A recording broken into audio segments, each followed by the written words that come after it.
Olá pessoal, tudo bem com vocês? Tudo tranquilo, tudo em paz? Espero que todos vocês estejam muito bem, que também na família tudo esteja correndo bem, que todos estejam com saúde, paz e muita harmonia. Sejam todos muito bem-vindos, muito bem-vindas. Eu sou o professor Carlos Merlin, professor de filosofia. E você já sabe que é um prazer, uma honra, uma alegria, uma satisfação, um privilégio ter você aqui comigo para que possamos juntos filosofar, pensar profundamente, buscar a sabedoria, o saber viver, o saber pensar, o saber se relacionar, o saber sentir, o saber conviver. Amizade com a sabedoria. É isso que resume a situação filosófica de cada um de nós. Vamos juntos buscar a sabedoria, portanto, porque assim nos tornamos seres humanos melhores. O programado para hoje é que juntos façamos uma atividade. Ela está lá na sua página 4, volume 4 do material didático, que é o olhar filosófico, e também na página 6 algumas atividades a partir do olhar filosófico, né? Que é a análise deste pequeno texto aqui. Ah, professor Merlin, mais um texto? Meu querido e minha querida, você já sabe, para filosofar, como é que eu faço? Dialogo, reflito, penso profundamente, leio muito, leio demais. A leitura é fundamental para a filosofia. E hoje você vai conhecer um pouquinho de um aspecto do pensamento de um filósofo alemão do século XVII. O filósofo Leibniz, o filósofo Gottfried Wilhelm Leibniz. É ele mesmo, o Leibniz. Você já o conhece, não? O Leibniz é um grande filósofo, é um filósofo alemão de grande envergadura. E ele tem aqui alguns aspectos da sua filosofia, temos nesse texto, para pensarmos, refletirmos. Mas vamos então, com calma, dividir esse texto aí em duas partes. Mas eu quero primeiro que você já comece a olhar para isso que foi produzido aí, né? O modo de apresentação do texto, porque cada detalhe no olhar do filósofo, que é você neste momento, é importante para decifrar a essência do texto. Por exemplo, só numa primeira olhada, aqui embaixo está a pronúncia correta do nome do Leibniz, né, esse filósofo alemão, já tem um pedacinho em destaque aqui, né? O mundo em que vivemos é o melhor dos mundos possíveis. Não está aqui à toa em destaque. Tem aqui o pessoalzinho e tem o Leibniz aqui, caricatura, né? O mundo em que vivemos é o melhor dos mundos possíveis. De cara, meu querido e minha querida, antes de ler eu já sei, então, que um dos elementos da filosofia do Leibniz me parece, num primeiro momento, de um otimismo com relação ao nosso mundo. E lembre-se, mundo no sentido de realidade. Poderia substituir, portanto, a realidade em que vivemos é a melhor das realidades possíveis. Ou seja, eu ainda não li, eu ainda não me deparei com o texto, mas já tenho uma primeira impressão de que o filósofo Leibniz era otimista com relação à realidade em que ele vivia, a realidade do mundo, o mundo que vivemos, né? Como ele é. E que essa ideia de mundos possíveis, a gente sempre debate isso, né? Puxa, o mundo poderia ser diferente, o mundo poderia ser assim, as pessoas poderiam ser mais fortes, saudáveis, a doença poderia não existir nenhum tipo de sofrimento no mundo, mundo com zero sofrimento, todas as pessoas poderiam ser iguais, e a gente fica sempre pensando, né? Quantos mundos seriam possíveis? E o Leibniz já nos diz, esse real que vivemos é o melhor dos mundos possíveis. Caramba, será que não seria melhor um mundo sem doença? Um mundo sem dor? Um mundo sem sofrimento? Por que será que o Leibniz acha que não? Acha que esse mundo mesmo real é o melhor possível? Com isso tudo na cabeça, vamos enfrentar o texto. Hein? Olha só. O mundo social já foi tema de muitos debates ao longo da história, ou a realidade da sociedade, né?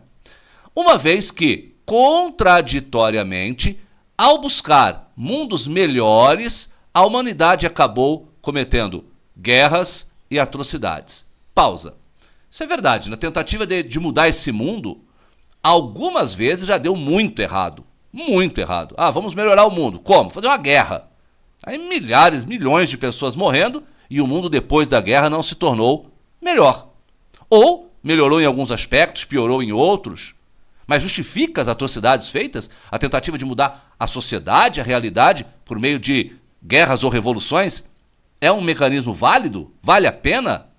É uma coisa para se filosofar, para se refletir. Muitas vezes algumas pessoas acham que têm o mundo ideal na sua mente e matam e morrem por esse mundo ideal, que nunca se realiza.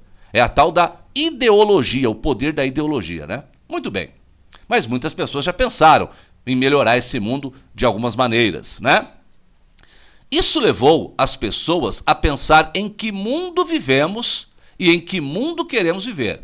Em que a realidade social vivemos, em que realidade natural vivemos e em que realidade gostaríamos de viver. Muita gente pensa nisso, muitas ideologias políticas, muitas engenharias sociais, muitos debates para pegar esse mundo e revolucionar, ou reformar, ou não, ou esse mundo está bom como está. Lembrando que o Leibniz sempre acha que o mundo é o melhor das realidades possíveis. Mas se nós temos o poder de transformar o mundo para melhor, por que não utilizar? Vamos para a segunda parte do texto, então. Essa primeira parte, então, nos fala que a sociedade já foi tema de muitos debates e que, de maneira contraditória, em algumas vezes que se buscou melhorar a humanidade, acabou dando errado em guerras, em problemas, em mortes, em revoluções. Vamos para a segunda parte. No século XVII, o filósofo alemão Gottfried Wilhelm Leibniz queria saber qual seria o melhor dos mundos possíveis, considerando as falhas que existem no mundo real, as injustiças, as doenças, as limitações, etc. Em sua investigação, ele considerou que Deus, sendo um ser sumamente perfeito e bom, veja que ele já inclui Deus no seu raciocínio, no seu pensamento, jamais criaria um mundo imperfeito, cheio de falhas e contradições.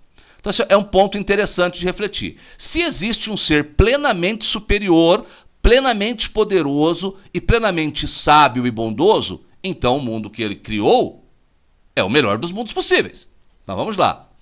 Então, concluiu que o mundo em que vivemos é o melhor dos mundos possíveis. Veja, Leibniz já fez essa conclusão com esse raciocínio, né? Deus, perfeito, sábio, bom, poderoso, criou este mundo. Então ele só pode ser o melhor possível. Ou você acha que você, não sendo todo poderoso, não sendo todo sabedoria, não sendo todo bondade, conseguiria construir alguma coisa melhor do que Deus criou? Não, né? Então, por essa linha de raciocínio, né, o mundo, a realidade que vivemos é a melhor possível.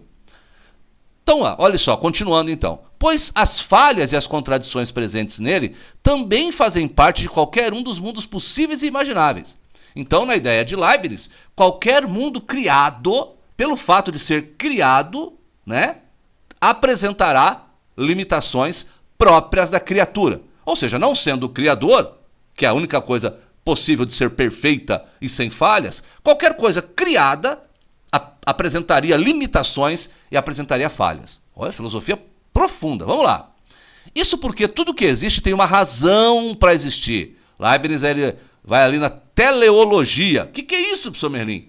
Que tudo que existe, existe por conta de uma razão. Mesmo a doença, mesmo as guerras, as limitações, as injustiças, tudo que existe tem uma razão, um motivo. Não podendo ser diferente. Para Leibniz, a razão para as falhas do mundo real, né, é o livre-arbítrio, a liberdade dos seres humanos, que são predispostos a ações ineficientes, decisões erradas e falsas crenças. Então, como o ser humano é limitado por todos os lados, pensa limitadamente, age limitadamente, reflete limitadamente, as conclusões racionais que ele chega a partir do mundo, que é um mundo injusto, são conclusões que não valem, que não têm valor pleno por conta das limitações humanas. E muito do mal existente no mundo é por conta do livre-arbítrio, do modo como o ser humano limitado usa a sua liberdade. Como no exemplo dado, pensa limitadamente no mundo perfeito, numa sociedade perfeita, cria uma ideologia, põe uma guerra para implantar aquela ideologia e tudo dá errado. Ou seja, porque a capacidade intelectual é limitada e a liberdade, a liberdade humana, o livre-arbítrio, pode ser má utilizada. E assim, os males do mundo são colocados por Leibniz. Texto interessante, texto profundo, texto de grande poder de reflexão esse aí, hein? Porque a gente pode pensar também nas catástrofes naturais que não acontecem por conta da liberdade humana. Por que elas existem? Tentar pensar profundamente, né? Por que isso acontece? As limitações humanas, da natureza humana, por que elas existem? Então, é claro que você pode confrontar pensamentos religiosos, filosofias, e pensar, será que o mundo em que vivemos é o melhor dos mundos? Será que Deus o criou melhor do mundo? Será que existe Deus? Todos os debates em termos filosóficos são válidos, desde que a gente esteja procurando sabedoria, para praticar o bem e para desenvolver o ser humano. Vamos ver então ali, mesmo na página 6, já aparecem algumas atividades sobre esse texto. Ó. Primeira, quais são os maiores bens, coisas boas, e males, coisas más, do mundo social em que vivemos? Registre aí. O que você vê na sociedade humana? Vamos focar aqui no social. Legal, que é bom. O que você vê na sociedade? O que você vê como ruim?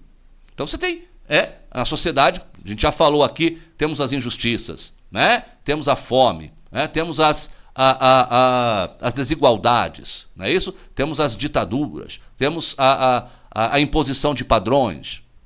Mas também, vamos lembrar, temos as amizades, temos os relacionamentos, temos as celebrações, temos as conquistas científicas. Pensa aí e vai anotando.